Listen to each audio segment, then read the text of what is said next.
السلام علیکم دوستو، ویلکم ٹو چینل ویئرڈ وے۔ کیسے ہیں آپ سب لوگ؟ امید ہے خیریت سے ہوں گے۔ ہمیں عاصم نے بھیجی ہے، انہی کی زبانی کہانی سنتے ہیں۔ وہ کہتے ہیں یہ کہانی بہت زیادہ ہارر ہے۔ کہتے ہیں اس دن میں آفس سے تھکا ہارا گھر پہنچا تھا۔ گھر پر بس میں اکیلا تھا، کیونکہ سب گھر والے خالہ کی شادی پہ گئے ہوئے تھے۔ میں گھر آتے ہی سو گیا، کیونکہ مجھے بھی صبح کو شادی پہ جانا تھا۔ رات کا 1 بج رہا تھا کہ مجھے اچانک نیند سے جاگ ہوئی۔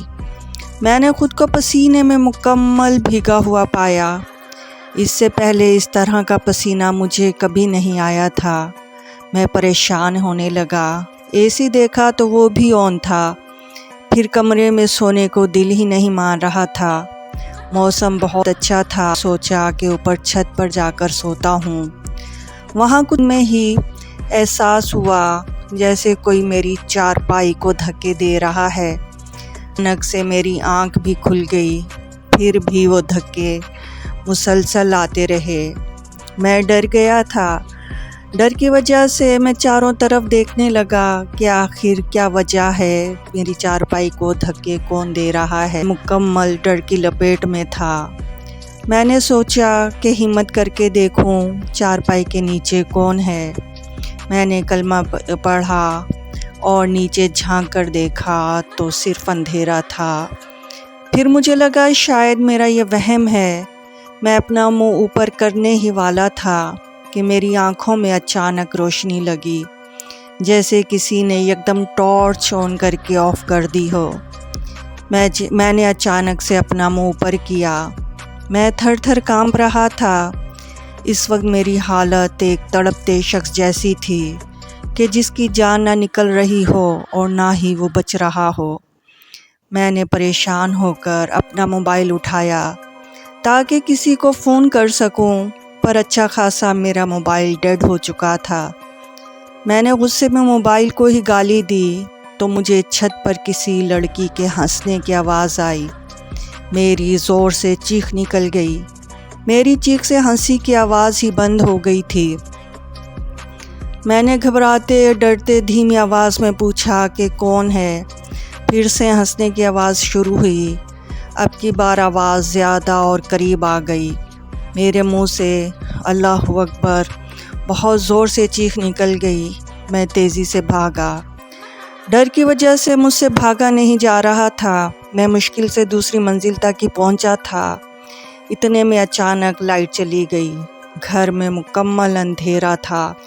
کچھ سمجھ نہیں آ رہا تھا کہ باہر کیسے نکلوں۔ میری ٹانگوں میں عجیب سا درد ہونے لگا تھا۔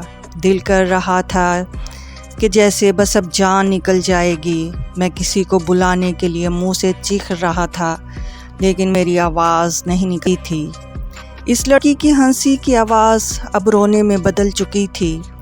رونا بھی ایسا جیسے ابھی کسی کو دفنا کر آئی ہو۔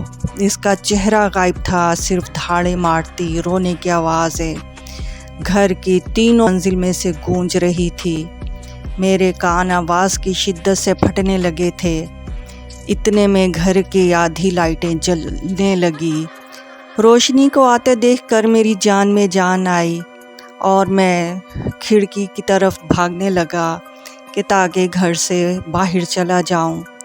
گھر کے باہر پہنچتے ہی میری سانسیں رکنے لگی تھی، جیسے کوئی شیرک کو اپنی انگلی کے ناخنوں سے کاٹنے کی کوشش کر رہا ہو۔ میں وہیں بیٹھ گیا۔ رات کے 2 بجنے والے تھے۔ ہر طرف خاموشی اور تنہائی تھی، جیسے سالوں سے یہاں کسی انسان کی آبادی نہ ہوئی ہو۔ گلی میں کچھ لائٹیں جل رہی تھی۔